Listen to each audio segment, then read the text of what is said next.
or the draw. But here we have him up again. He's playing against Fabiano Caruana, our U.S. chess champion. This is a big game, and he's repeating his scotch from round one. Especially since Fabi, the U.S. champion, just defeated Welsey So and is now at 50%. Gary at +1 along with Hikaru Nakamura, and it's the scotch. But we see a little bit of a twist. So instead of Welsey's bishop a6, we have the knight b6 line on the board instead. The second main line. Bishop a6 has long been the main line. Knight b6 is a very good option as well. And in the other game, Hikaru and Welsey are playing a Nimzo Indian, a very classic position there. So no big deal for now. They're just still in the opening as they continue their game. Let me switch the board there. Yes, I see what you're saying. Yeah, just a standard position. And Welsey has taken off the jacket. I told you. So deciding it was time to pull up the sleeves a little bit as well. No need for a jacket when you're playing Blitz. But he's going up against a guy who actually crushed him in a death match on chess.com, where he just got dominated by Hikaru, did Welsey. So he better start winning some games to save some ego. He's already lost 2 games in the competition. Exactly. I really think short sleeves. If you're going to play a long Blitz match, don't do it in long sleeves. Well, even Gary didn't get that memo.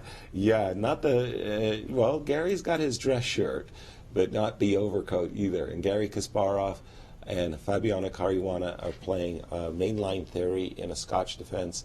This position had occurred in one of Gary's World Championship matches. And Maurice, what could be better than that? To have analysis that you used in a World Championship match before Fabi was born. What's incredible is that you're seeing this kind of theory in Blitz. Normally players will avoid the theory, play some KG moves, B3 even will show up. But these guys are going down main line. Gary Kasparov, a very principled player. You could have expected that he's not going to run away from the theoretical battles. He unquestionably decided to study all the lines, patch up some lines for sure, but you know every game of Gary's is going to be some principle variation. That's the way he conducted his entire career, and it doesn't matter if he's playing Blitz. Exactly. And he's castle queenside as well. And I think it's a strategy also. Every single Blitz game he's played has been extraordinarily rich. The King's Indian defense, the Scotch, and that's his main lines, Jed. That's the way he plays. That's the way he plays. He's just not going to duck those lines. He's prepared for this. He's ready to play into the good stuff. He doesn't play bogus lines. He never won his world title by playing bogus lines. Absolutely. That's the way he rolls. And we just saw this move c5, opening up this bishop on b7 that was obscured by the pawn on c6, making it awkward for his opponent to develop this bishop on f1.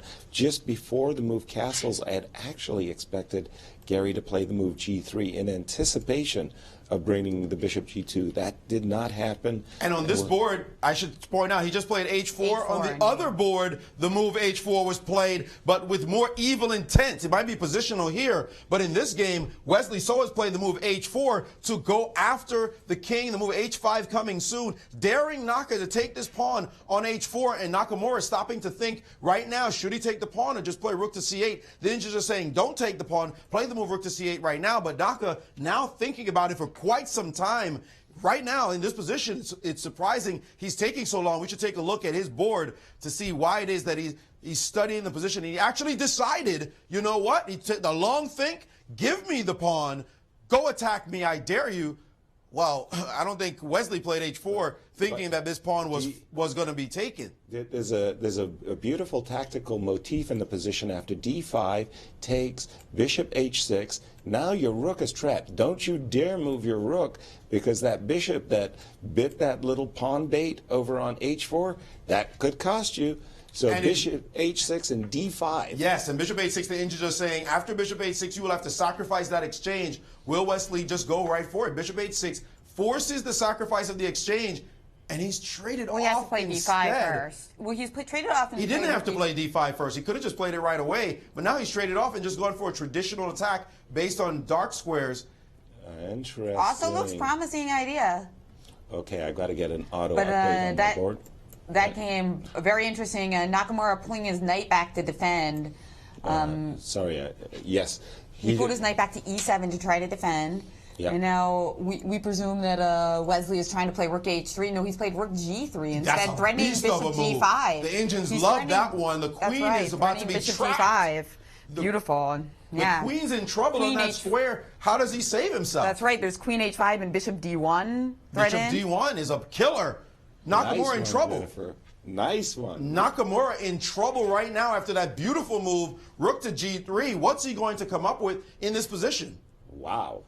Yikes. This is not what we expected, and this is why we gotta love the Blitz. I'm no big fan of... And ready to sacrifice the queen with knight f5. There's got to be a queen Whoa, yes, he's played queen h5. Bishop d1 instantly played. Naka saw this coming, and there's the sacrifice, taking a rook, taking expecting bishop takes h5, and then...